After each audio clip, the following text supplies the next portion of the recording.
ఈరోజు విద్యా దృక్పథాల్లో మనం స్వాతంత్రం తర్వాత ఏర్పడిన అనేక రకాలైనటువంటి విద్యా కమిటీలను కమిషన్లను గురించి తెలుసుకుందాం. దీన్ని ఆధునిక కాలంగా భావించవచ్చు. 1947 నుంచి 1985 వరకు వచ్చిన కమిషన్ల గురించి మనం ఈరోజు తెలుసుకుందాం. స్వాతంత్రానంతరం విద్యాభివృద్ధికి అనేక రకాలైనటువంటి వ్యూహరచనలు చేశారన్నమాట.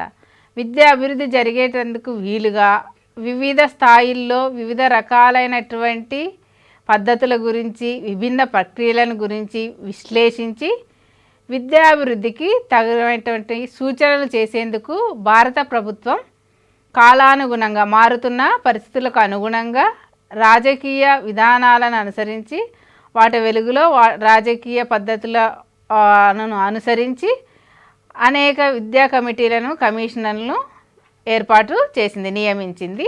వాటిలో ముఖ్యమైనవి కొన్ని మనం ఈరోజు చూద్దాం. అందులో ముఖ్యమైనవి రాధాకృష్ణన్ కమిషన్ 1948 నుంచి 49 ఈ సంవత్సరంలో ఏర్పడింది. మొదలియార్ కమిషన్ 1952 నుంచి 53, కొఠారి కమిషన్ 1964 నుంచి 66 వరకు, జాతీయ విద్యా విధానం 1968. ఈ 4 కమిషన్లు గురించి మనం ఈరోజు నేర్చుకుందాం. రాధాకృష్ణన్ కమిషన్ 1948 నుండి 49 వరకు. స్వాతంత్రం వచ్చిన వెంటనే భారతీయ ఉన్నత విద్య భారతదేశ అవసరాలకు అనుగుణంగా పునర్నిర్మించేందుకై భారత ప్రభుత్వం తొట్టితల్లి ప్రయత్నంగా విశ్వవిద్యాలయ విద్యా కమిషన్ని 1948లో నియమించింది. 1948లో ఏం చేసింది? విశ్వవిద్యాలయాల విద్యా కమిషన్ని ఏర్పాటు చేసిందన్నమాట. మనకు స్వాతంత్రం వచ్చింది, మన విద్యను మనమే బాగు చేసుకోవాలి, మన విద్యా విధానాన్ని మనం పునర్నిర్మించుకోవాలి, మన దేశానికి అవసరమైనటువంటి రకాలైనటువంటి సాంకేతిక విద్యను విద్యార్థులకు అందించాలి, అన్ని రకాలుగా మనం అభివృద్ధి సాధించాలి. అందుకని మన అవసరాలకు అనుగుణంగా విద్యను ఏం చేయాలి? పునర్నిర్మించి ఆ విద్యని అందరికీ అందించాలి. అందుకోసం ఈ కమిషన్ని, రాధాకృష్ణన్ కమిషన్ని వేసిందనమాట. ఈ కమిషన్కు ప్రముఖ విద్యావేత్త, తత్వవేత్త అయినటువంటి డాక్టర్ సర్వేపల్లి రాధాకృష్ణన్ గారిని చైర్మన్గా నియమించడం జరిగింది. డాక్టర్ సర్వేపల్లి రాధాకృష్ణన్ గారు దీనికి నేతృత్వం వహించారు కాబట్టి దీనికి రాధాకృష్ణన్ కమిషన్ అని పేరు వచ్చింది. ఆయన గొప్ప విద్యావేత్త మరియు తత్వవేత్త. తన యొక్క సిఫారసులను, తన యొక్క సూచనలను కేంద్ర ప్రభుత్వానికి సమర్పించింది. ఈ కమిషన్ తన సిఫారసులను ఉన్నత విద్య కోసమే చాలా వరకు సిఫారసులు చేసిందన్నమాట. సూచనలను ఇవ్వడం జరిగింది. ఉన్నత విద్య కోసమే జరిగింది. ప్రాథమిక విద్య, మాధ్యమిక విద్య, కళాశాల విద్య కాదు, ఉన్నత విద్య కోసం అనేక రకాలైనటువంటి సూచనలను ఇచ్చిందనమాట. ఈ ఉన్నత విద్య లక్ష్యాలు ఏంటో మనం ఇప్పుడు చూద్దాం. ఈ రాధాకృష్ణన్ కమిషన్ ఉన్నత విద్య కోసం చేసినటువంటి సిఫారసులనే చూద్దాం. విభిన్న రంగాల్లో నాయకత్వాన్ని తయారు చేయడం. విభిన్న రంగాలంటే వ్యవసాయం, వాణిజ్యం మాత్రమే ఉండింది. శాస్త్ర సాంకేతిక రంగాలు, గణితం, తర్కం, మిగిలిన అన్ని రంగాలలో నాయకత్వాన్ని తయారు చేయాలి. అంటే దేశాన్ని ముందుకు నడిపించగలిగేటువంటి నాయకుల్ని తయారు చేయాలి. అన్ని టీమ్ లీడర్స్ అన్నమాట. ఇప్పుడు మనం టీమ్ లీడర్స్ అంటాం కదా, నాయకత్వాన్ని అన్ని రంగాల్లో నాయకుల్ని తయారు చేయగలగాలి. నాగరికత, సంస్కృతిని పరిరక్షించాలి. మన భారతదేశంలో విభిన్న సంస్కృతులు ఉన్నాయన్నమాట. వివిధ ఆచార వ్యవహారాలు ఇవన్నీ ఉన్నాయి. వీటన్నిటిని పరిరక్షించాలి. వాటి యొక్క ఉనికిని పోగొట్టుకోకుండా మనం పాశ్చాత్య సంస్కృతిలో పడి మన యొక్క సంస్కృతిని పోగొట్టుకోకుండా పరిరక్షించాలి. నాగరికతని అభివృద్ధి చేయాలి. ఈ 2 ముఖ్యమైన అంశాలు అన్నమాట. మనుషుల్లో నాగరికతని పెంపొందించాలి, విద్యని అందించాలి, శాస్త్ర సాంకేతికాల్ని అందించాలి, నైతికతను పెంపొందించాలి, మోరల్ వాల్యూస్ అనేవి రావాలన్నమాట. ప్రతి ఒక్కరిలోనూ ఇవి పెంపొందించడానికి కృషి చేయాలి. ఎలా పెంపొందించాలి అనేవి కూడా ఈ రాధాకృష్ణన్ కమిషన్ చెప్పిందన్నమాట. పౌరసత్వ శిక్షణ. భారతదేశ పౌరుడిగా నువ్వు ఎలా ఉండాలి, ఎలాంటి కార్యక్రమాలు నువ్వు చేయగలగాలి, పౌరుడిగా నీ బాధ్యతలేంటి, హక్కులేంటి, ఈ పౌరసత్వ శిక్షణ కూడా ఉండాలన్నమాట. నూతన భావాల అన్వేషణ, ఏవైనా కొత్త పద్ధతులు, కొత్త ప్రయోగాలు, కొత్త వాటి గురించి అన్వేషణ జరగాలి. అంటే ఉన్నత విద్యలో ఇవన్నీ విద్యార్థి డిస్కవరీ లెర్నింగ్ ఇవన్నీ చేయగలిగితే మన దేశం పురోగభివృద్ధిని సాధిస్తుందని రాధాకృష్ణన్ కమిషన్ అభిప్రాయపడింది అన్నమాట. ఇందుకై విశ్వవిద్యాలయాల్లో ఏం చేయాలి, ఎటువంటి కార్యక్రమాలు నిర్వహించాలి, చేపట్టవలసిన అంశాలేంటి, బాగు చేయాల్సిన అంశాలేంటి, వాటి గురించి రాధాకృష్ణ కమిషన్ కొన్ని సూచనలు చేసింది. అంటే విశ్వవిద్యాలయాలలో మార్పులు చేయాలి, ఏమేం మార్పులు చేయాలి, ఎటువంటి మార్పులు ఉండాలి. అప్పట్లో ఉన్నత విద్యకు అంత ప్రాధాన్యత ఇవ్వలేదు. స్వాతంత్రానికి పూర్వమంతా ప్రాథమిక విద్య వరకే ప్రాధాన్యతనిచ్చారు. సాంకేతిక విద్యకు కూడా స్వాతంత్రానికి ఓన్లీ ఒక 4-5 సంవత్సరాల ముందే సాంకేతిక విద్యను పాఠశాల విద్యలో భాగంగా, కళాశాల విద్యలో భాగంగా చేసి కొన్ని సాంకేతిక పరమైనటువంటి వాటిని విద్యార్థులకు నేర్పించారు. వాటి కోసం ప్రధానమైన సంస్థలను ఏర్పాటు చేయడం జరిగింది. అందువల్ల వాటిలలో ప్రధానమైనవి ఇక్కడ విశ్వవిద్యాలయాలలో నేర్పించాలి అని చేపట్టవలసిన అంశాల గురించి ఈ రాధాకృష్ణ కమిషన్ కొన్ని ముఖ్యమైన సూచనలు చేసింది. ప్రథమ స్నాతక విద్యా కాల పరిమితిని 2 సంవత్సరాల నుండి 3 సంవత్సరాలకు పెంచడం అన్నమాట. ఈ విద్యను మనం 2 సంవత్సరాల నుంచి 3 సంవత్సరాలకి, స్నాతకోత్సవం అంటే విశ్వవిద్యాలయ విద్యను పెంచడం. విశ్వవిద్యాలయ తరగతులన్నింటిలోనూ మతానికి సంబంధించిన, నైతిక విలువలకు సంబంధించినటువంటి విషయాలను పాఠ్యాంశాలుగా బోధించాలి. మన భారతదేశం ఎలాగంటే వివిధ మతాలకు, కులాలకు, ఆచారాలకు, అలవాట్లకు, సంస్కృతికి నిలయం అన్నమాట. ఈ విశ్వవిద్యాలయాలలో కూడా వాటికి సరైన పరిరక్షణ కావాలి అంటే వాటి గురించి బోధించాలి, వాటిని గురించి విద్యార్థికి తెలిసి ఉండాలి. అందుకని ఈ నైతిక విషయాలను, వాటికి సంబంధించిన పాఠ్యాంశాలను కూడా విశ్వవిద్యాలయాల్లో కూడా బోధించాలని భావించారు. విశ్వవిద్యాలయ దశలో ప్రాంతీయ భాషలను కూడా బోధనా భాషలుగా ప్రవేశపెట్టాలి. తెలుగు, సంస్కృతము, కన్నడము, మరాఠీ ఇలాంటి ప్రాంతీయ భాషలను కూడా విశ్వవిద్యాలయాల్లో పీజీ చేశారన్నమాట. వీటన్నిటిలో కూడా విశ్వవిద్యాలయాల్లో సమయానుకూలంగా సమమైన ప్రాధాన్యత ఇవ్వడం జరిగింది. రాధాకృష్ణ కమిషన్ ప్రకారం అన్ని ప్రాంతీయ భాషల్లో కూడా పీజీ, పోస్ట్ గ్రాడ్యుయేషన్ డిగ్రీ ఉందన్నమాట. ప్రతి విశ్వవిద్యాలయంలో కూడా వీటికి సరి అయిన అవకాశం కల్పించాలి. ఆ బోధనా భాషలు కూడా ఉండాలి. విశ్వవిద్యాలయాల కార్యక్రమాలను సమన్వయపరిచి సమాన విద్యా ప్రమాణాలను సాధించడానికి ఒక శాశ్వతమైన సంఘాన్ని నెలకొల్పాలి. విశ్వవిద్యాలయంలో జరిగే కార్యక్రమాలన్నిటిని గురించి ఒక అవగాహన ఉండాలి, వాటిని సమన్వయపరచాలి. అన్ని యూనివర్సిటీల్లో కూడా విద్యా ప్రమాణాలని సాధించాలి, సమాన విద్యా ప్రమాణాలన్నిటినీ సాధించాలి. కాబట్టి దీనికి ఒక శాశ్వతమైన సంఘం ఉంటే బాగుంటుంది. ఇది అన్నిటినీ సమన్వయపరిచి విద్యా ప్రమాణాలని పెంచగలుగుతుందని రాధాకృష్ణ కమిషన్ భావించిందనమాట. విశ్వవిద్యాలయాల స్థాయిలో వీటన్నిటి గురించి కాపాడేందుకు మాధ్యమిక విద్యా దశలో కూడా ప్రమాణాలు పెంచాలి. చిన్నప్పటి నుంచి ఫౌండేషన్ సరిగా ఉంటే, ప్రాథమిక మాధ్యమిక విద్యా దశలో ప్రమాణం బాగుంటే, ప్రమాణాలు బాగుంటే విశ్వవిద్యాలయ స్థాయిలో కూడా వాటిని పరిరక్షించడం జరుగుతుందన్నమాట. విశ్వవిద్యాలయ స్థాయిలో పరిరక్షణ మాత్రమే జరుగుతుంది కాబట్టి ప్రాథమిక స్థాయిలో వాటి ప్రమాణాలని పెంచాలన్నమాట. అదేవిధంగా మానవ వనరుల అవసరాల్ని గమనించి విశ్వవిద్యాలయాల్లో విద్యా విభాగాలను పునర్వ్యవస్థీకరించాలి.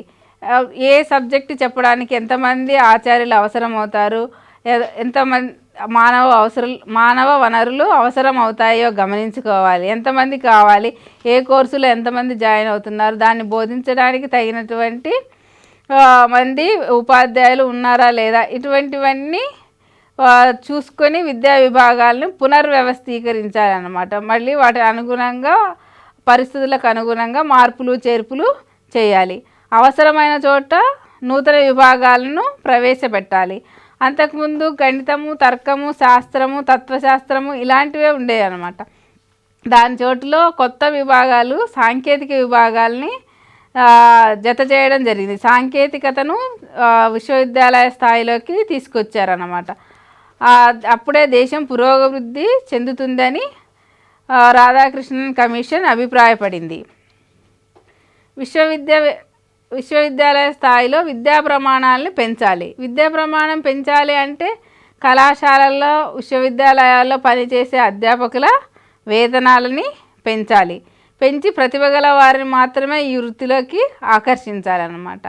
ప్రతిభ గల వారు రావాలంటే మంచి వేతనం ఇవ్వాలి. అందుకనే విశ్వవిద్యాలయాల్లో, కళాశాలల్లో పనిచేసే అధ్యాపకుల వేతనాలను పెంచమని రాధాకృష్ణ కమిషన్ సూచించింది. విశ్వవిద్యాలయాల ఉపాధ్యాయులను 3 తరగతులుగా వర్గీకరించాలి. Professor, reader, lecturer. ఈ రాధాకృష్ణన్ కమిషన్ ప్రకారం ప్రొఫెసర్, రీడర్, లెక్చరర్ అని 3 తరగతులుగా వర్గీకరించారు. సాంకేతిక విద్యా కేంద్రాలు ప్రారంభించాలి. టెక్నికల్ ఎడ్యుకేషన్ సెంటర్స్ కూడా ఉండాలన్నమాట. టెక్నికల్ ఎడ్యుకేషన్ సెంటర్స్ ద్వారానే సాంకేతికత అభివృద్ధి చెంది ప్రతి విద్యార్థి కూడా ఆ సాంకేతిక జ్ఞానాన్ని అందిపుచ్చుకోగలుగుతాడు. అందుబాటులో ఉంటేనే కదా సాంకేతికత అభివృద్ధి చెందేది. అందుకని వాటి కోసం విద్యా కేంద్రాలని ప్రారంభించడం చేశారన్నమాట. వివిధ స్థాయిల్లో సాధారణ విద్యను బోధించాలి. అందరికీ అందుబాటులో విద్య ఉండాలి. సాధారణ విద్యను అందరికీ అందించాలి అని భావించారు. వివిధ స్థాయిల్లో ప్రాథమిక, మాధ్యమిక, ఉన్నత కళాశాల స్థాయి, యూనివర్సిటీ, విశ్వవిద్యాలయ స్థాయి, ఈ విధంగా రకరకాలుగా వివిధ స్థాయిల్లో విద్యను బోధించాలి, ఈ సాధారణ విద్యను అని రాధాకృష్ణన్ కమిషన్ సూచించింది. గ్రామీణ విశ్వవిద్యాలయాలను స్థాపించాలి. గ్రామ ప్రాంతాల్లో విశ్వవిద్యాలయాలు చాలా వరకు లేవు. చాలా దూరంగా పట్టణాలలో ఉన్నాయి. అందువల్ల చాలామంది గ్రామీణ ప్రాంతాల వాళ్ళు 10వ తరగతి పాస్ అవ్వడం, లేకపోతే ఇంటర్మీడియట్తో కళాశాల స్థాయిలోనే ఆపేయడం జరుగుతూ ఉంటుంది. అదే వారికి అందుబాటులో కనుక విశ్వవిద్యాలయం ఉంటే ఉన్నత విద్యను చదువుతారు అని భావించారు. ఎందుకంటే ఈ రాధాకృష్ణన్ కమిషన్ ఎక్కువగా ఉన్నత విద్యకే ప్రాధాన్యత ఇచ్చింది కాబట్టి గ్రామీణ స్థాయిలో కూడా విశ్వవిద్యాలయాలు ఉండాలని భావించింది అన్నమాట. రాధాకృష్ణన్ కమిషన్ సిఫారసులను అనుసరించి 1953లో విశ్వవిద్యాలయ విరాళాల సంఘాన్ని పునరుద్ధరించారన్నమాట. ఎందుకంటే ప్రభుత్వము విద్యకు ఖర్చు చేయాలి, అందరికీ విద్యను అందించాలంటే చాలా ఖర్చుతో కూడుకున్న పని, ఎక్కువ డబ్బుని వినియోగించవలసి వస్తుంది. అందుకని రాధాకృష్ణన్ కమిషన్ సిఫారసుల ప్రకారం ఈ విశ్వవిద్యాలయ విరాళాల సంఘాన్ని పునరుద్ధరించారన్నమాట. 1956లో ప్రత్యేక శాసనం ద్వారా యూజీసీని చట్టబద్ధం చేశారు. ఈ యూనివర్సిటీ గ్రాంట్ కమిషన్ ఏ కమిషన్లో ఏర్పాటు చేయడం జరిగింది? ఏ కమిషన్లో ఏర్పాటు చేసాం? Sergeant committee report. అంటే స్వాతంత్రానికి ముందే యూజీసీని ఏర్పాటు చేశాం, కానీ దాన్ని చట్టబద్ధం చేయడానికి 1956, ఖచ్చితంగా 10 సంవత్సరాల కాలం పట్టింది. ప్రత్యేక శాసనం ద్వారా యూనివర్సిటీ గ్రాంట్ కమిషన్ని చట్టబద్ధం చేశారన్నమాట ఈ రాధాకృష్ణన్ కమిషన్ సిఫారసులను అనుసరించి. ఆ తర్వాత విధానంలో మార్పు రావాలి. తర్వాత వ్యాసరూప ప్రశ్నలు, ఆబ్జెక్టివ్ పరీక్షలతో సమన్వయం చేయాలి. తర్వాత విద్యా ప్రణాళికలో విద్యార్థులకు నైతిక విలువల్ని బోధించాలి. తర్వాత వాటి కార్యక్రమాలను నిర్వహించాలి. వాటన్నిటిని యూజీసీ ఆధ్వర్యంలో చేయాలని రాధాకృష్ణన్ కమిషన్ అభిప్రాయపడింది. దాని తర్వాత ఏర్పాటైనది మొదలియార్ కమిషన్. 1952-53 సంవత్సరంలో ఏం చేశారంటే విశ్వవిద్యాలయ విద్యలో ప్రమాణాలు పెంచాలి. ఈ ప్రమాణాల పెంపు ఎక్కడి నుంచి ప్రారంభం కావాలని చెప్పింది రాధాకృష్ణన్ కమిషన్?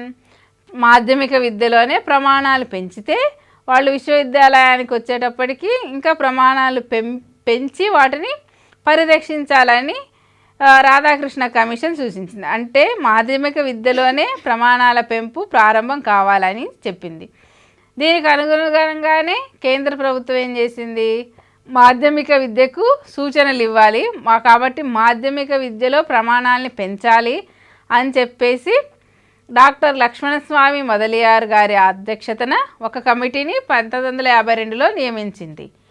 ఆయన పేరు డాక్టర్ లక్ష్మణస్వామి మొదలియార్ కాబట్టి ఈ కమిషన్ని మనం మొదలియార్ కమిషన్ అని పిలుస్తున్నాం అన్నమాట. మొదలియార్ కమిషన్ డాక్టర్ లక్ష్మణస్వామి మొదలియార్ అధ్యక్షతన 1952లో ప్రభుత్వం నియమించింది. ఇది ఎక్కడ ప్రమాణం పెంపు చేస్తుంది? మాధ్యమిక విద్యలో ప్రమాణాల పెంపుకి. ఉన్నత విద్యకి ఏం కమిషన్ చూసాము ఇప్పటి వరకు? మనం ఉన్నత విద్య కొరకు మనం రాధాకృష్ణన్ కమిషన్ చూసాం. విశ్వవిద్యాలయాల్లో ఉన్నత విద్యలో పెంపొందించడానికి రాధాకృష్ణ కమిషన్ చేస్తే, ఈ మాధ్యమిక విద్యలో ప్రమాణాల పెంపుకి మొదలియార్ కమిషన్ని వేశారన్నమాట.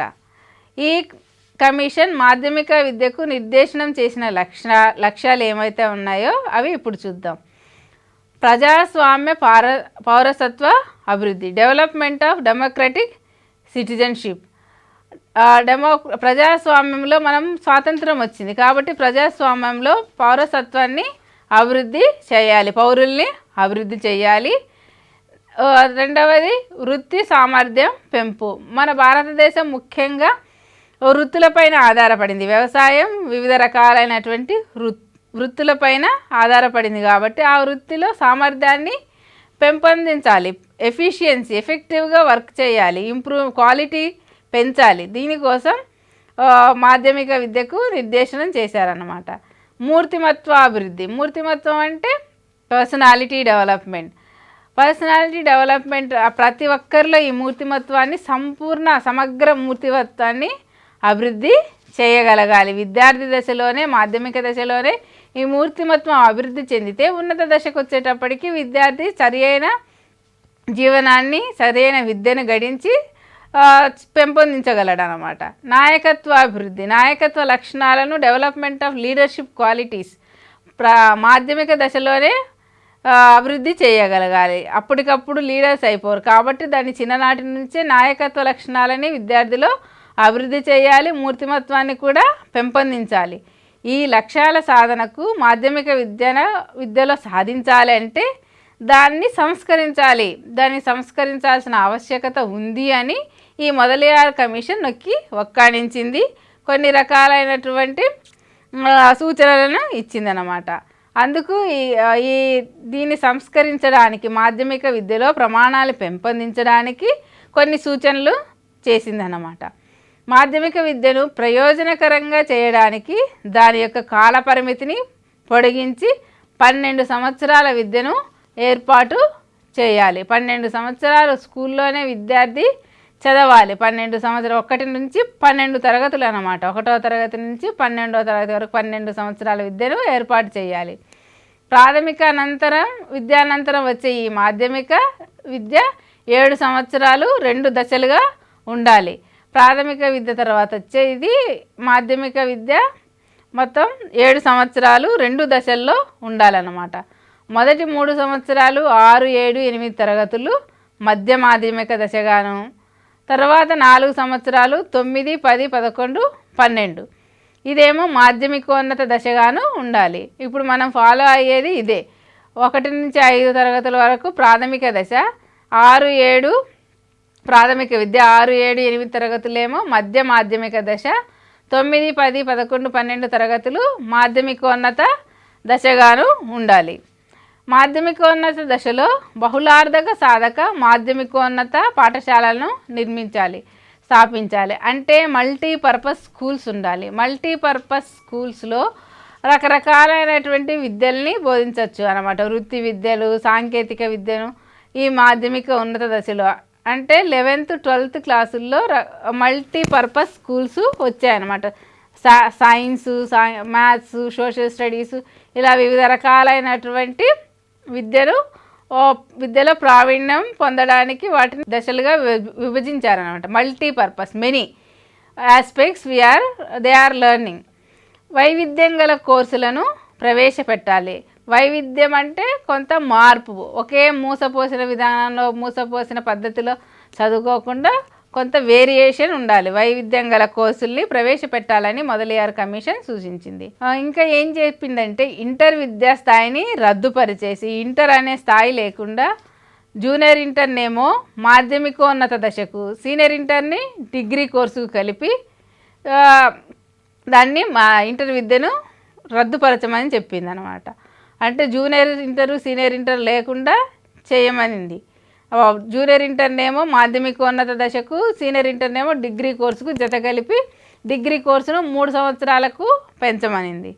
ఈ విధంగా మొదలియార్ కమిషన్ సూచనలు చేసిందనమాట. దేశవ్యాప్తంగా మాధ్యమిక విద్యా కార్యక్రమాల సమన్వయానికి కేంద్రీయ మాధ్యమిక విద్యా పరిషత్ను ఏర్పాటు చేయాలి అని చెప్పింది. కేంద్రీయ మాధ్యమిక విద్యా పరిషత్ను ఏర్పాటు చేయాలి అని మొదలియార్ కమిషన్ సూచించింది. ఎందుకంటే ఈ మాధ్యమిక కార్యక్రమాలన్నింటినీ సమన్వయపరచడానికి ఒక విద్యా పరిషత్ ఉండాలని అభిప్రాయపడింది. మాధ్యమిక విద్యా స్థాయిలో బోధనా భాషగా మాతృభాషను ప్రవేశపెట్టాలి. బ్రిటిష్ పీరియడ్లో మనము ఆంగ్లమే మాతృభాషను వదిలేసి ఆంగ్లంలో విద్యాబోధన జరిగింది కదా. అందుకని మాధ్యమిక విద్యా స్థాయిలో బోధనా భాషగా మాతృభాష ఉంటే బాగుంటుందని మొదలియార్ కమిషన్ భావించింది. అదేవిధంగా వృత్తిపరమైన కోర్సులను ఎంపిక చేయడంలో విద్యార్థులకు సూచనలు ఇవ్వడానికి, సలహాలు ఇవ్వడానికి మార్గదర్శక కేంద్రాలను ఏర్పాటు చేయాలి. గైడెన్స్ అండ్ కౌన్సిలింగ్ సెల్స్ ఉండాలి. ఏ విధమైనటువంటి వొకేషనల్ కోర్సులు ఎంపిక చేసుకోవాలి. వృత్తిపరమైన కోర్సు ఎంపిక చేసుకోవడంలో విద్యార్థులకు మార్గదర్శకాలు ఎవరిస్తారు? అందుకని మార్గదర్శక కేంద్రాలను ఏర్పాటు చేస్తే బాగుంటుందని అభిప్రాయపడింది. విద్యా ప్రణాళికలు, పాఠ్య ప్రణాళికలు అనేవి నిజ జీవితానికి సంబంధించి ఉండాలి. గ్రామీణ ప్రాంతాల్లో నివసించే వారికి వారి పరిస్థితికి అనుగుణమైనటువంటి విద్యా ప్రణాళికలు, పాఠ్య ప్రణాళికలు నిజ జీవితంలో ఉపయోగపడేటటువంటి విద్యా ప్రణాళిక, పాఠ్య ప్రణాళిక ఉండాలి. దానికి సంబంధించినవి మాత్రమే ఉండాలని అభిప్రాయపడింది. అందుకు గ్రామీణ ప్రాంత పాఠశాలల్లో పశుపోషణ, అడవుల పెంపకం వంటి వ్యవసాయ సంబంధ కోర్సుల్ని ప్రవేశపెట్టాలి. గ్రామీణ ప్రాంతాల్లో ఎక్కువ మన భారతదేశంలో వ్యవసాయం మీదే ఆధారపడేవాళ్ళు. అందువల్ల పశువుల్ని పోషించడం, అడవుల్ని పెంచడం, వ్యవసాయ సంబంధ కోర్సుల్ని ప్రవేశపెట్టమని మొదలియార్ కమిషన్ సూచించింది. అదేవిధంగా పరిశ్రమలకు అనుసంధానంగా సాంకేతిక పాఠశాలలను బహుళార్థక సాధక మాధ్యమికోన్నత పాఠశాలల్లో కానీ విడిగా కానీ స్థాపించాలి. అంటే పరిశ్రమకు దగ్గరలో దానికి అనుసంధానంగా ఒక సాంకేతిక పాఠశాల ఉంటే బాగుంటుంది. ఈ మాధ్యమికోన్నత పాఠశాలల్లో కానీ విడిగా కానీ కంపల్సరిగా ఉండాలి అని భావించింది. మొదలియార్ కమిషన్ ఇంకా ఏం చెప్పిందంటే సాంకేతిక విద్యాభివృద్ధికి పరిశ్రమలపై పన్ను విధించాలి. పరిశ్రమలకు పన్ను విధిస్తే వాళ్ళు సాంకేతికతలో కలిగినటువంటి విద్య అభివృద్ధి చెందుతుంది. ఎందుకంటే క్వాలిటీ ఉన్నటువంటి స్కిల్ఫుల్ వర్కర్స్ని వాళ్ళు అప్పుడు ఎంప్లాయ్ చేసుకుంటారు. కాబట్టి సాంకేతిక విద్యాభివృద్ధి చేయాలంటే పరిశ్రమలపైన పన్ను విధించాలి. అదేవిధంగా అటు గురుకులాలను, స్వయం పోషక పబ్లిక్ పాఠశాలలను కూడా స్థాపించాలి. అంటే గ్రాంట్ ఇన్ ఎయిడ్ కానీ తర్వాత ప్రభుత్వం నుంచి ఎలాంటి సహాయాన్ని కానీ వేతనాలని కానీ తీసుకోకుండా వాళ్ళంతటా వాళ్ళే నిర్వహించుకునేటటువంటి స్వయం పోషక పాఠశాలల్ని, పబ్లిక్ పాఠశాలని స్థాపించడానికి అనుమతులు ఇవ్వమని చెప్పిందన్నమాట. బోధనాభ్యసన ప్రక్రియను శాస్త్రీయం చేసే క్రియా పద్ధతిని, ప్రాజెక్టు పద్ధతిని ప్రవేశపెట్టాలి.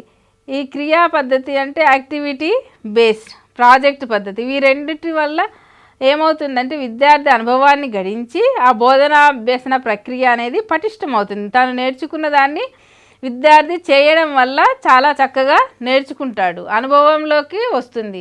అందువల్ల ఈ రెండు పద్ధతుల్ని ప్రవేశపెట్టాలని 1952-53లోనే మొదలియార్ కమిషన్ చెప్పింది. అదేవిధంగా విద్యార్థుల్లో దేశభక్తిని, క్రమశిక్షణని పెంపొందించాలి. పెంపొందించాలంటే క్రీడలు, స్కౌట్స్ వంటి సహపాఠ్య కార్యక్రమాలు తప్పకుండా ఉండాలి.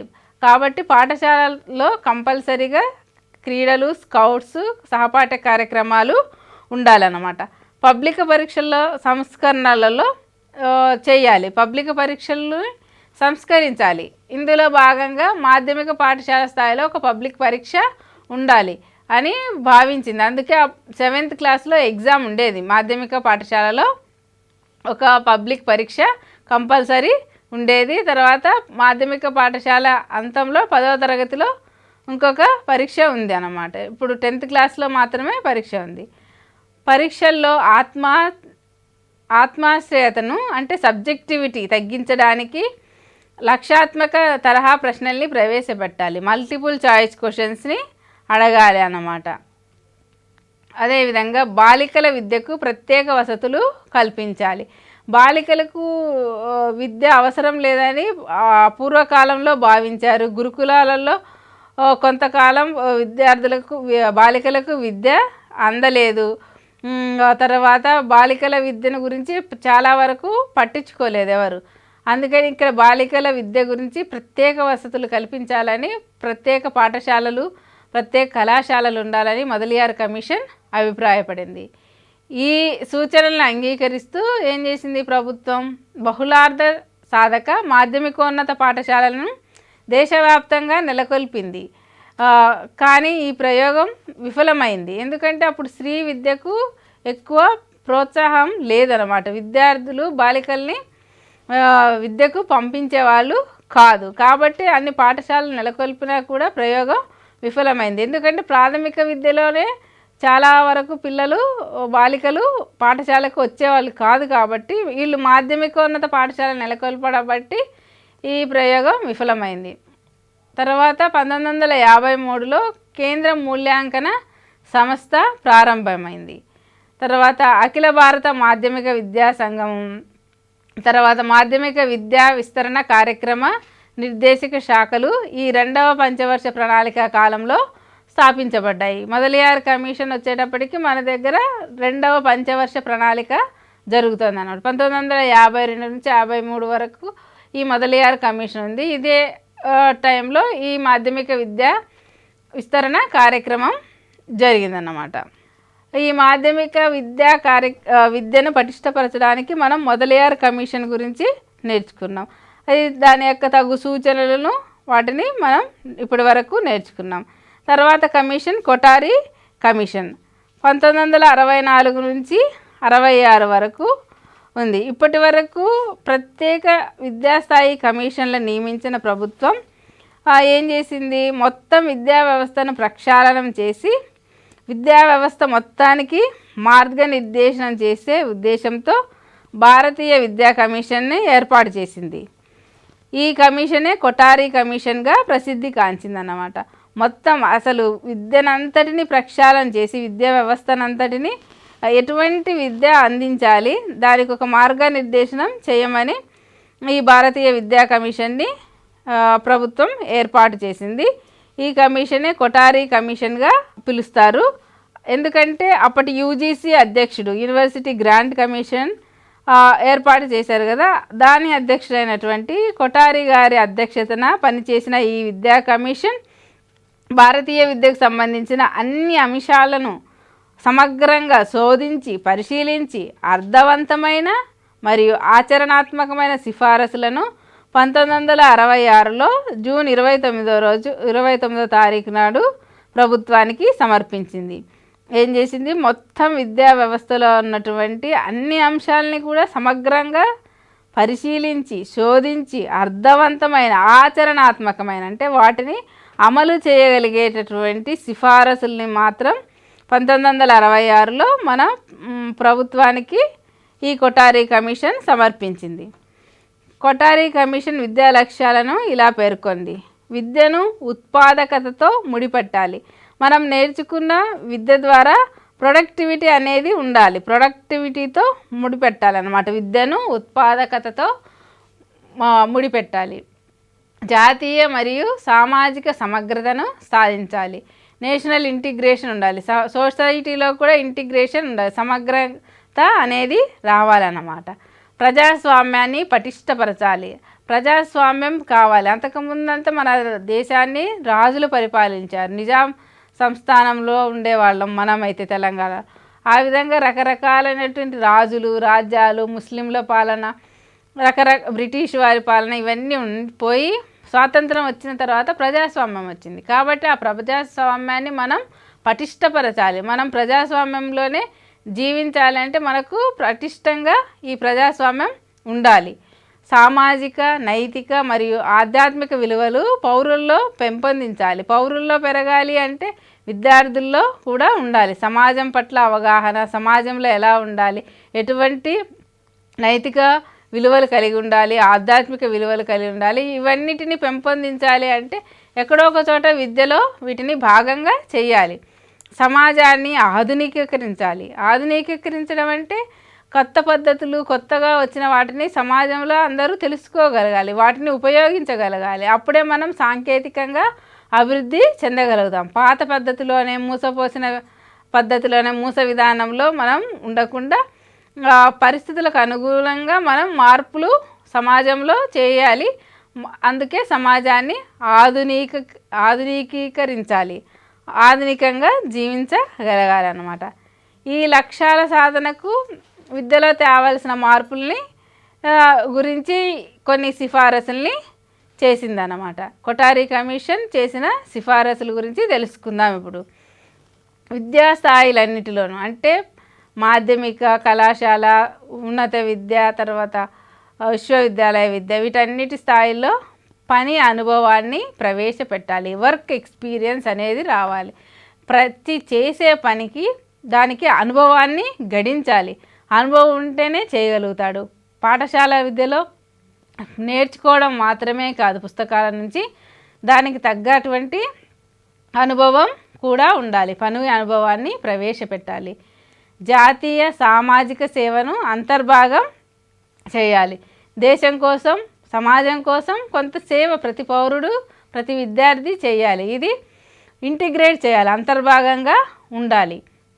మాతృభాషను బోధనా భాషగా అమలుపరచాలి. అంతకుముందంతా మనం ఆంగ్లేయుల పాలనలో ఇంగ్లీషు బోధనలో ఉండేది, ఇంగ్లీషు విద్యా విధానం. కాబట్టి మాతృభాషను బోధనా భాషగా ఉండాలి. బోధనా భాష ఇంగ్లీష్ స్థానంలో మాతృభాషను కూడా ఉండాలి, అమలుపరచాలని కొఠారి కమిషన్ భావించింది. మాతృభాషను బోధనా భాషగా అమలుపరిచిన ఇంగ్లీషుకి చాలా ప్రాధాన్యత ఉంది. వాణిజ్యం, వ్యాపారం, ఇతర రంగాలలో అభివృద్ధి సాధించాలంటే ఇంగ్లీష్ కావాలి. కాబట్టి పాఠశాల స్థాయి నుంచి ఇంగ్లీష్ భాష అధ్యయనం కూడా ఉండాలి. అంటే మాతృభాషను నేర్చుకోవాలి, ఇంగ్లీష్ భాషను కూడా కంపల్సరీగా విద్యార్థి నేర్చుకోవాలి. ఇంగ్లీష్ భాష అధ్యయనాన్ని కూడా ప్రోత్సహించాలి. ఇంగ్లీషు ఉన్నత విద్యలో అనుసంధాన భాషగా ఉండాలి. అనుసంధానం అంటే వేరే శాస్త్రాన్ని, సాంకేతికతను ఇవన్నీ నేర్చుకోవాలంటే అనుసంధానమైన భాష ఇంగ్లీషే ఉండాలి అని భావించింది. మాధ్యమిక విద్యను వృత్తిపరం చేయాలి. మాధ్యమిక విద్య చదివిన తర్వాత ఏదో ఒక వృత్తిని విద్యార్థి చేపట్టి ఆ వృత్తిలో కొనసాగించేటట్లు ఉండాలి. అందుకని వృత్తి విద్యను కూడా మాధ్యమిక స్థాయిలోనే ప్రవేశపెట్టాలని భావించారు. మాధ్యమిక విద్యను వృత్తిపరం చేయాలి. తర్వాత ప్రాథమిక విద్య ఉపాధ్యాయుల శిక్షణ కాలం 2 సంవత్సరాలు ఉండాలి.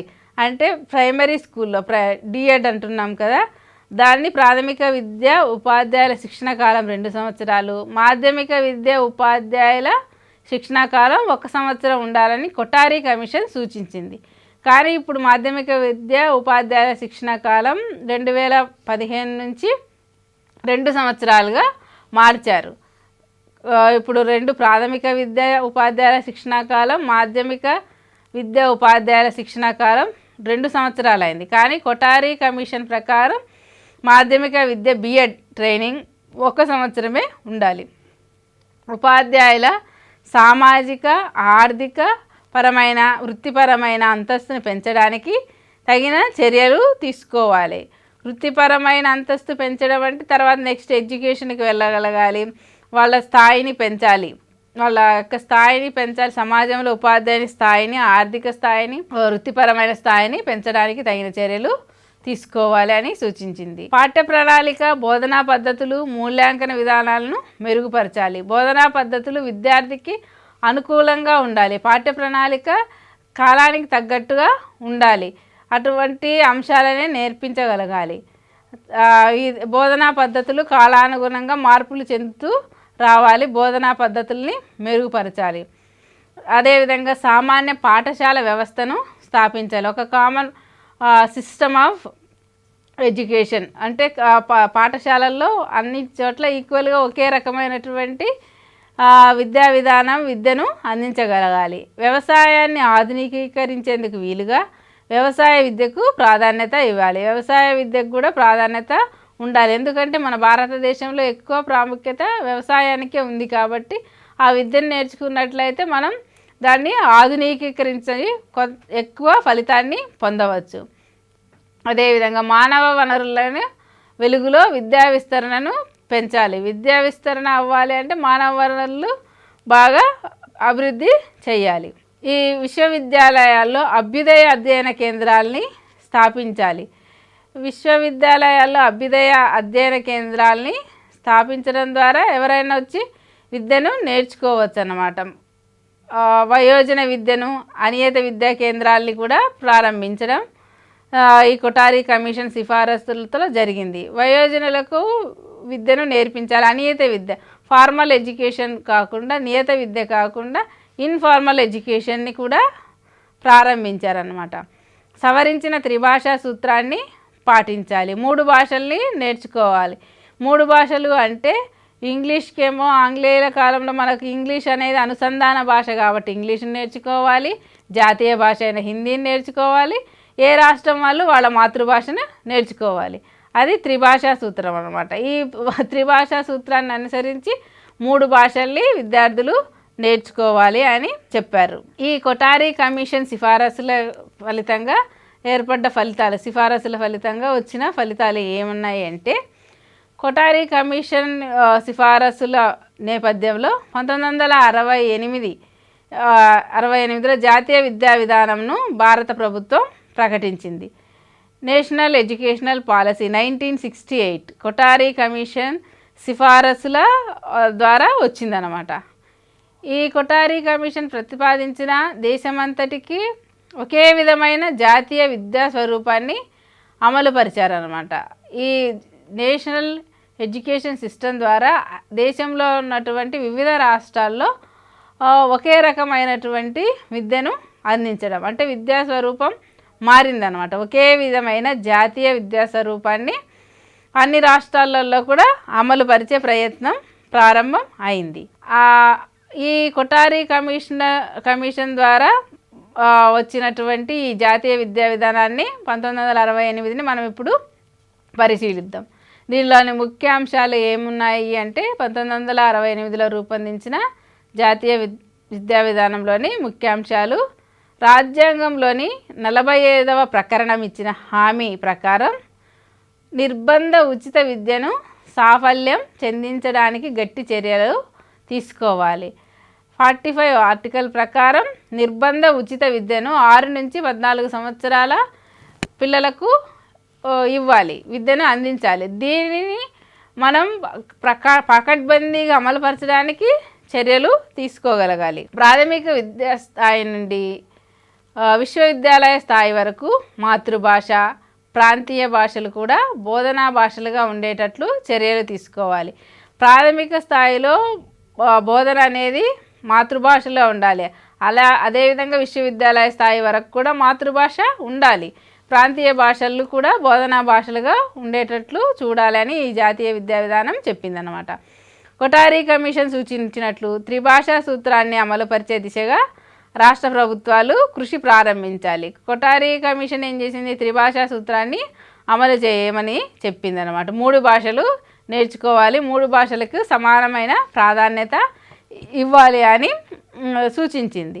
అందుకు తగిన కృషి రాష్ట్ర ప్రభుత్వాలు ప్రారంభించాలి అని చెప్పింది. హిందీని అనుసంధాన భాషగా అభివృద్ధి పరచడానికి కావాల్సిన చర్యలు చేపట్టాలి. హిందీ ఏంటి? మన జాతీయ భాష.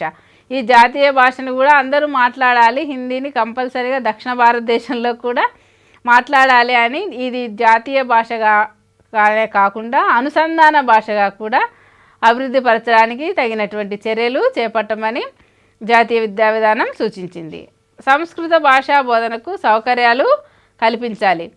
సంస్కృతం అంతకుముందు బాగా చదివేవారు. సంస్కృతానికి కూడా సమానమైన ప్రాధాన్యత కల్పించాలి.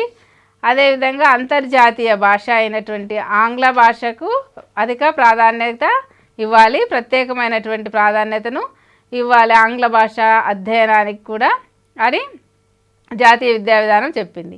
సమాన విద్యావకాశాల కల్పన కోసం కొఠారి సూచించినట్లు సామాన్య పాఠశాల వ్యవస్థను వెంటనే అమలుపరచాలి. అందరికీ సమాన విద్యా అవకాశాలని కల్పించాలి అని కొఠారి కమిషన్ సూచించింది.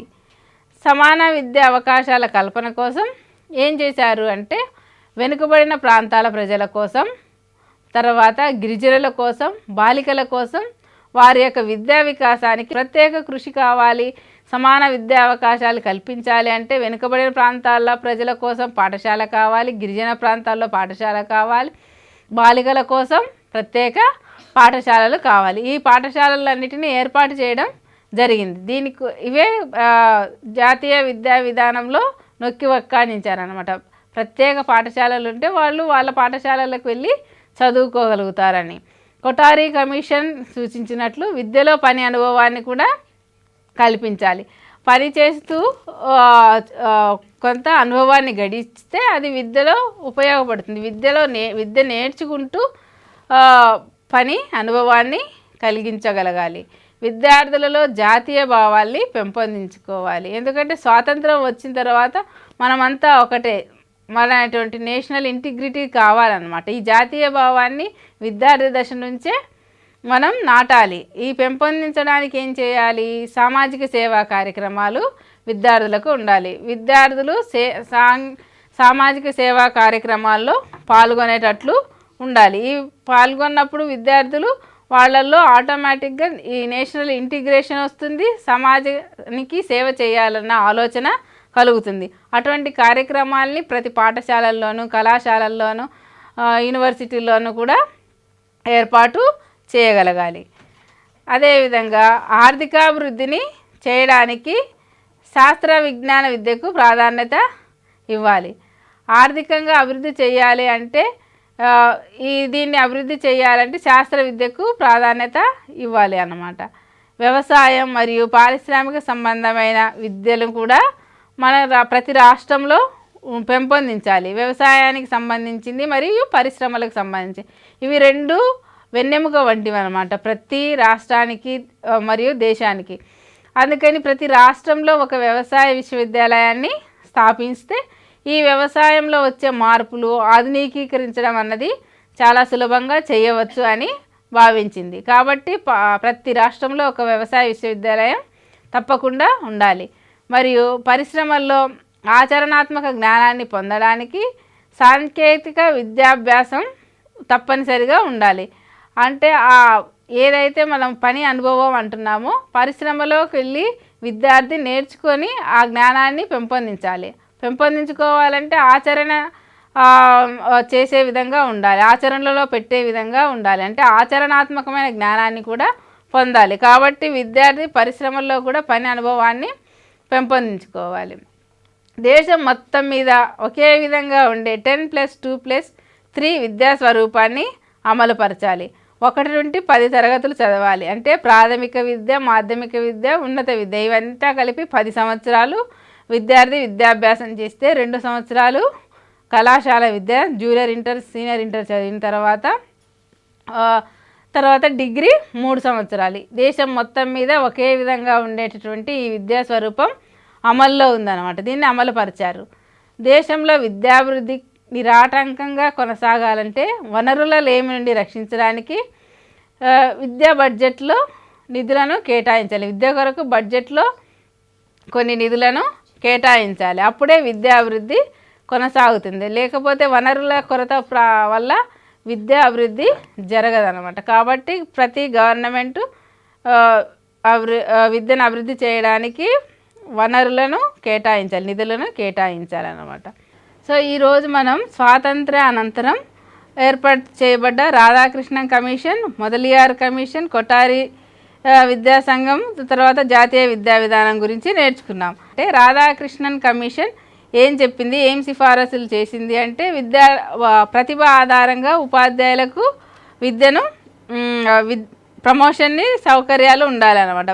రాధాకృష్ణ కమిషన్ సిఫారసుల్లో విశ్వవిద్యాలయ ఉపాధ్యాయులు 3 రకాలుగా వర్గీకరించారు. ప్రొఫెసర్, రీడర్, లెక్చరర్ అని. తర్వాత ప్రతిభ ఆధారంగా ప్రమోషన్ సౌకర్యాలు ఉండాలి. తర్వాత విశ్వవిద్యాలయాల్లో స్థాయిని పెంచాలి. విద్యార్థుల్లో నైతిక స్థాయిని పెంపొందించడానికి ఉన్నత విద్యా పాఠ్య ప్రణాళికలో అన్ని మతాలకు సంబంధించిన నైతిక బోధనలు చేర్చారన్నమాట. విశ్వవిద్యాలయ దశలో ప్రాంతీయ భాషలను బోధనా భాషగా ప్రవేశపెట్టారు. ప్రాంతీయ భాషకు ప్రాధాన్యత ఇచ్చారు అన్నమాట. గ్రామీణాభివృద్ధి కొరకు గ్రామీణ విశ్వవిద్యాలయాల్ని ఏర్పాటు చేయడం జరిగిందన్నమాట. ఆ ఉన్నత విద్యా లక్ష్యాలు ఏం చేశారు అంటే నాగరికతను, సంస్కృతిని కాపాడాలి, వాటిని అభివృద్ధి చేయాలి, పరిరక్షించాలి అని మా రాధాకృష్ణన్ కమిషన్ విశ్వవిద్యాలయ విద్యకు సిఫారసులు చేసిందన్నమాట. విద్యార్థులను శారీరకంగా, మానసికంగా అభివృద్ధి చేయాలి, విద్యార్థుల్లో అంతర్జాతీయ తత్వాన్ని పెంపొందించాలి, నూతన భావాలని కనుగొనాలి అని చెప్పి రాధాకృష్ణన్ కమిషన్ చెప్పింది అని నేర్చుకున్నాం. అదేవిధంగా మొదలియార్ కమిషన్ డాక్టర్ లక్ష్మణస్వామి మొదలియార్ ఆధ్వర్యంలో జరిగినటువంటి సిఫారసులు అన్నమాట. అందుకనే దీన్ని మొదలియార్ కమిషన్ అని అంటున్నాం అన్నమాట. బోధన శాస్త్రీయ పద్ధతిలో జరగాలి. తర్వాత ఆశించినటువంటి మార్పులు విద్యా విధానంలో తీసుకురావాలి. బహుళార్థ సాధక పాఠశాలలు, మల్టీపర్పస్ స్కూల్స్ని ప్రవేశపెట్టాలి అని చెప్పారు. పాఠ పుస్తకాల నాణ్యతను పెంపొందించాలి. వికలాంగులు, వెనుకబడిన వారి కోసం, తర్వాత మానసిక వికలాంగుల కోసం ప్రత్యేక పాఠశాలలు ఉండాలి అని మొదలియార్ కమిషన్ చేసింది. అంటే మొదలియార్ కమిషన్ ఏమో సెకండరీ విద్య, మాధ్యమిక విద్య గురించి చెప్పింది. రాధాకృష్ణన్ కమిషన్ ఏమో ఉన్నత విద్యకు మాత్రమే సూచనలు చేసింది. కాబట్టి మొదలియార్ కమిషన్ మాధ్యమిక విద్యా స్థాయిలో ప్రమాణాలు పెంచితే ఉన్నత విద్యకు కూడా ప్రమాణాలు పెరుగుతాయని భావించింది. కాబట్టి మాధ్యమిక విద్యకు మాత్రమే మొదలియార్ విద్యాసంఘం సిఫారసుల్ని చేసింది. అది కొఠారి విద్యాసంఘం భారతదేశంలో చేసిన సిఫారసులు చాలా ముఖ్యమైనవి. కొఠారి కమిషన్ ఏర్పాటైంది ఎప్పుడు 1964 నుంచి 66. కొఠారి గారు యూజీసీ యొక్క చైర్మన్గా ఉన్నారు. యూజీసీ చైర్మన్ ఉండి ఆయన ఆధ్వర్యంలో ఈ ఉన్నత విద్యను, విశ్వవిద్యాలయ విద్యను సంస్కరించడానికి సిఫారసులు చేశారన్నమాట. ఇక్కడ 10+2+3 పద్ధతిని సూచించారు. విద్యార్థులకు నిర్బంధ విద్య 6 నుంచి 14 సంవత్సరాల వారికి నిర్బంధ విద్యను కొనసాగేటట్లు చేయాలి అని చెప్పారు. మధ్యాహ్న భోజన పథకము, తర్వాత ఉచిత పాఠ్య పుస్తకాలు, బాలికలకు పాఠశాలలు, ఇటువంటివన్నీ కూడా కొఠారి కమిషన్ సూచించింది. అనియత విద్యా కేంద్రాలని కూడా సూచించింది. ఈ సిఫారసుల్లో చాలా ముఖ్యమైనవి ఉత్పాదకతను పెంచాలి, నేషనల్ ఇంటిగ్రేషన్ని కాపాడాలి, నేషనల్ ఇంటిగ్రేషన్ ఉండాలి, సామాజిక జాతీయ సమగ్రత ఉండాలి, ఆధునికీకరణ అన్ని రంగాల్లో జరగాలి, దాన్ని వేగవంతం చేయాలి, నైతిక విలువలు, ఆధ్యాత్మిక విలువలు పెంపొందించాలి అని చెప్పారనమాట. అన్ని విద్యా దశల్లో మాతృభాష బోధనా భాషగా ఉండాలి. అదేవిధంగా త్రిభాషా సూత్రాన్ని అమలుపరచాలి. త్రిభాషా సూత్రం అంటే జాతీయ భాషని హిందీని నేర్చుకోవాలి, అనుసంధాన భాష అయినా ఇంగ్లీష్ని నేర్చుకోవాలి, మాతృభాషను కూడా నేర్చుకోవాలి. ఇది అన్ని రాష్ట్రాల్లో కూడా ఇంప్లిమెంట్ చేయాలి. 10+2+3 పద్ధతిని కూడా ప్రవేశపెట్టారనమాట. అదేవిధంగా తర్వాత అంతర్జాతీయ ప్రమాణాలని పాటించాలి, వ్యవసాయ విద్యకు ప్రాధాన్యత కల్పించాలి, ఇవాల్యుయేషన్ పరీక్షా పత్రాల మూల్యాంకనం కూడా శాస్త్రీయంగా ఉండాలి, శాస్త్రీయంగా తయారు చేసి సబ్జెక్టివిటీని తగ్గించాలి, బహుళైచ్ఛిక ప్రశ్నలు ఉండాలి, విద్యార్థి నేర్చుకున్న అంశాలను సమగ్రంగా నేర్చుకొని వాటిని తన జీవితంలో ఉపయోగించగలిగేటువంటి విద్యను అందించగలగాలి అన్నమాట. తను నేర్చుకున్నటువంటి విద్య జీవితంలో ఉపయోగపడాలి. వయోజన విద్యను కూడా, అనియత విద్యను కూడా ప్రోత్సహించడం జరిగిందనమాట. ఉపాధ్యాయుల ఆర్థిక, సాంఘిక, వృత్తిపరమైన అంతస్తును పెంచడానికి తగిన చర్యలు తీసుకోవాలి. తర్వాత గైడెన్స్ అండ్ కౌన్సిలింగ్, మార్గదర్శకత్వాన్ని, మంత్రణను కూడా విద్యలో అంతర్భాగంగా ప్రవేశపెట్టాలి. వృత్తి విద్యను ఎంచుకోవడానికి విద్యార్థులకు ఉపాధ్యాయుడు మార్గదర్శకత్వం వహించడానికి ఈ సెల్స్ ఉంటే బాగుంటుంది, ఈ సెంటర్స్ ఉంటే బాగుంటుందని అభిప్రాయపడ్డారనమాట. కొఠారి కమిషన్ వల్ల సిఫారసుల వల్ల మొదటి జాతీయ విద్యా విధానం 1968లో ఏర్పడింది. జాతీయ విద్యా విధానం అమల్లోకి వచ్చిన తర్వాత అన్ని రాష్ట్రాల్లో కూడా ఒకే రకమైనటువంటి విద్యా విధానాన్ని దేశమంతటా పాటించాలి అని చెప్పారనమాట. నిర్బంధ ఉచిత ప్రాథమిక విద్య వచ్చింది జాతీయ విద్యా విధానం ద్వారా. ఉపాధ్యాయుల అంతస్తు, వేతనాలు వీటన్నిటిని పెంచాలి, భాషల అభివృద్ధి చేయాలి, అన్ని మాతృభాషలకు ప్రాధాన్యత ఆయా రాష్ట్రాల్లో ఇవ్వాలి, సమాన విద్యా అవకాశాల కల్పన అనేది జరిగింది 1968లో. అందరికీ విద్య అందాలి, సమాన విద్యా అవకాశాలు ఉండాలి, గిరిజనులకు వాళ్ళ కోసం పాఠశాలలు, వెనుకబడిన తరగతుల వారి కోసం పాఠశాలలు, స్త్రీల కోసం పాఠశాలలు, ఈ విధంగా గ్రామీణ ప్రాంతాల వారి కోసం విశ్వవిద్యాలయాలు ఇటువంటివన్నీ ఉండాలని జాతీయ విద్యా విధానం చెప్పిందనమాట. అదేవిధంగా మానసిక వికలాంగులకి, శారీరక వికలాంగులకి పాఠశాలలు ఉండాలి, ప్రతిభను గుర్తించాలి, పని అనుభవం ఉండాలి, జాతీయ సేవ, తర్వాత సామాజిక సేవ అనే అంశాలు ఉండాలి, దానికోసం క్రీడలు, ఇతర కార్యక్రమాలు ఉండాలన్నమాట. పిల్లలకు విజ్ఞాన శాస్త్ర విద్య, పరిశోధనలు ఇవన్నిటి గురించి కూడా అవగాహన పెంపొందించాలి. పుస్తకాల ప్రచురణ, పరీక్షల నిర్వహణ ఇవన్నీ కూడా కొనసాగించాలి. మాధ్యమిక విద్యలో సమాజానికి అనుగుణంగా మార్పులు చేయాలి. మాధ్యమిక విద్య తర్వాత వృత్తి విద్యల్ని కూడా ప్రోత్సహించాలి. ఏదైనా ఒక వృత్తిని విద్యార్థి చేపట్టడానికి అనువుగా మాధ్యమిక విద్య ఉండాలి. అందుకని మాధ్యమిక విద్యలో వృత్తి విద్యను కూడా చేర్చాలని ఈ జాతీయ విద్యా విధానం చెప్పిందన్నమాట. తర్వాత అక్షరాస్యత, ఉండాలి. నిరక్షరాస్యుల్ని అక్షరాస్యులుగా చేయడానికి వయోజన విద్యా కేంద్రాలని, అనియత విద్యా కేంద్రాలని స్థాపించడం జరిగింది. వయోజన విద్యను బాగా ప్రాచుర్యంలోకి తీసుకురావడం జరిగిందనమాట. ఈరోజు మనం నేర్చుకున్న అంశాలన్నింటిలో మనం Radhakrishnan commission, Mudaliar commission, Kothari commission, జాతీయ విద్యా విధానం వరకు నేర్చుకున్నాం. 1968 నాటి జాతీయ విద్యా విధానంలో అనేటువంటి ముఖ్య అంశాలలో మనం నేర్చుకున్నాం. అందులో చాలా ప్రాముఖ్యమైనది విద్యకు బడ్జెట్ కేటాయించడం, నిధులు కేటాయించడం, జాతీయ ఆదాయంలో విద్యకు నిధులు కేటాయించడం జరిగిందన్నమాట.